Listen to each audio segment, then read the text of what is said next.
Think back to a recent argument. How did you try to convince your opponent to agree with you or to take your side?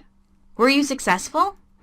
When making an argument, there are a variety of strategies that we can use to approach our audience persuasively and to convince them to accept our argument. These are categorized as argumentative strategies. One of our first argumentative strategies is incorporating a strong thesis statement.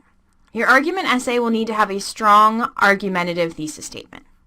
Your thesis statement should provide your reader with your overall point or purpose, or in this case, your thesis will highlight your argument. Your thesis statement should also pass the so what test. This means that when our reader looks at our thesis statement, they shouldn't be able to ask so what or why. So for example, what if our thesis was, recycling should be mandatory in the United States? Well, so what? Why? From this thesis, we know what our writer wants to discuss, but we do not know why it is important or where their argument will go. This thesis statement needs to be strengthened to be more specific and more persuasive. Once we have established a strong thesis statement, we want to develop a strong structure and organization. It is easiest to organize your argument around supporting points. Supporting points are the reasons that you have for the argument that you are making. You can focus one body paragraph or section on the development of one of these points. Make sure that each body paragraph includes a strong topic sentence that connects back to the thesis, supporting information that illustrates the supporting point that you are examining in that paragraph, analysis that makes your argument explicit, and a transition into the next body paragraph or point.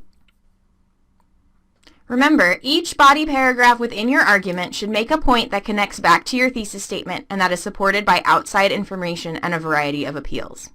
To support your points, use information from the articles, other resources, and any other research or data you may come across. You can also use appeals to your audience's logic, their emotion, or even your own authority or character to persuade your reader. Any argument will have at least two sides. A position opposing your own is also known as a counterargument.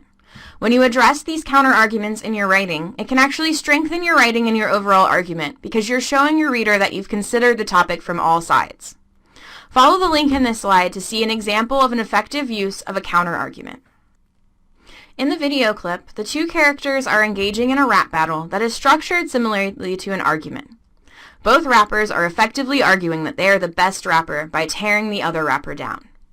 In Eminem's final rap, he takes a counter-argument approach, where he points out all of the arguments that the other rapper is going to make against him. This allows him to address all of the necessary points of his opponent while making his own case, which ultimately wins him the battle. While there are many possible structures you can use when constructing an argument, this slide displays a basic approach to get you started. In this structure, you would begin with an introduction with your strong thesis statement, construct multiple body paragraphs on each of your supporting points, round out your argument by discussing the counterargument, and conclude by reminding your reader why they should agree with your argument and the points that you have made. Remember, we'll continue to expand on these argumentative strategies over the next few modules.